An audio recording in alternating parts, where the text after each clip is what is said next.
vocês? Estamos encerrando aí mais uma semana de dicas previdenciárias e esta semana o tema foi CNIS, Cadastro Nacional de Informações Sociais. E hoje eu vou conversar com vocês sobre os erros mais comuns de se encontrar aí num CNIS. Não pensem que quando vocês forem lá no portal do meu INSS analisar este cadastro, não pensem que este documento vai estar perfeito do início ao fim. Quem trabalha na área sabe que são raras as exceções que este documento está ali perfeito, lindo e maravilhoso. O que não é ruim para o advogado porque aumenta a demanda de trabalho dele. Provavelmente muitos segurados não vão conseguir encaminhar a sua aposentadoria sem antes acertar os equívocos deste documento. E aí que entra o trabalho do expert, o trabalho do advogado previdenciário, que pode auxiliar aí o segurado a fazer o acerto destas informações. Erro muito comum, não ter a data de saída de um vínculo com alguma empresa. Então a gente vai lá, pega o CNIS, tem a data de início, mas não tem a data de fim de um vínculo aí com uma empresa. Entrou lá em 1983 e saiu em 1989, mas essa data fim não está lá no vínculo. Bom, primeira coisa, o artigo 10 e o inciso 1º do artigo 10 da IN 77, que é a Instrução Normativa do INSS, é como se fosse a grande bíblia do servidor, determina lá as formas de prova para a gente fazer esse acerto no CNIS. E uma das provas é a carteira de trabalho. Então, se eu tenho uma carteira de trabalho com as informações sem rasura, tá tudo bonitinho ali, eu só mostro a carteira de trabalho lá para o servidor do INSS que ele vai fazer o acerto, ele vai atualizar essa data fim do vínculo. Mas, muito cuidado, porque isso não significa que as remunerações vão estar de acordo com esta data fim. Então, digamos ali que por algum motivo o empregador parou de contribuir para o INSS 6 meses antes do fim do vínculo.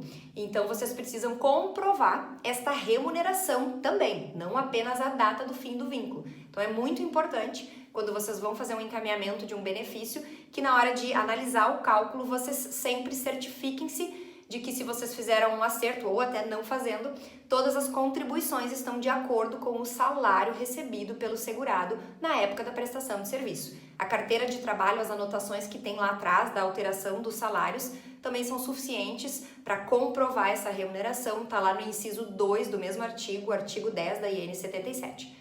Mas existem também as situações que o segurado perdeu a carteira de trabalho, aí a IN também, nesse artigo 10, estipula que, por exemplo, a ficha financeira ou até mesmo um extrato de FGTS pode fazer a comprovação aí do vínculo e das remunerações, certo? Outro equívoco muito comum, que não dá nem para chamar de equívoco, porque a culpa neste caso não é do cadastro, são as contribuições do autônomo geradas abaixo do salário mínimo, o que geralmente acontece no início de um ano, porque o salário mínimo é atualizado, e aí o segurado acaba emitindo a guia dele para pagamento e emite abaixo do salário mínimo, tá? Mas não se preocupem que dá para fazer a complementação do valor para pagar aí a diferença do valor que ficou aquém do devido, certo? São equívocos muito comuns de se encontrar. E o equívoco, que também não dá para chamar de equívoco, é a questão dos reconhecimentos em reclamatória trabalhista. Quem assistiu a minha aula ao vivo da semana passada sabe que quando a gente termina uma reclamatória trabalhista, quando a gente tem o trânsito em julgado dela, infelizmente, o vínculo de emprego e as remunerações reconhecidas nessa reclamatória não vão lá para a base de dados do INSS para o CNIS de forma automática. Não existe correlação, comunicação entre a Justiça do Trabalho e o INSS neste sentido. Apesar de que nos cálculos sempre tem a contribuição previdenciária lá incidindo nas parcelas remuneratórias. Então, cuidem, se este não é o caso do cliente de vocês, se ele teve alguma reclamatória ao longo do caminho que reconheceu ou vínculo ou só remuneração de diferença, que às vezes o empregador anotou o vínculo de emprego, mas a reclamatória trabalhista reconhece um salário a maior do que o que está lá no CNIS.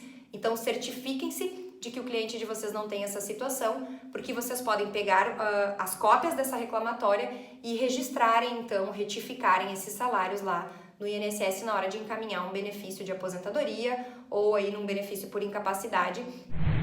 Lembrando que a portaria 123 criou um serviço junto ao SAG que permite a atualização de vínculos e remunerações.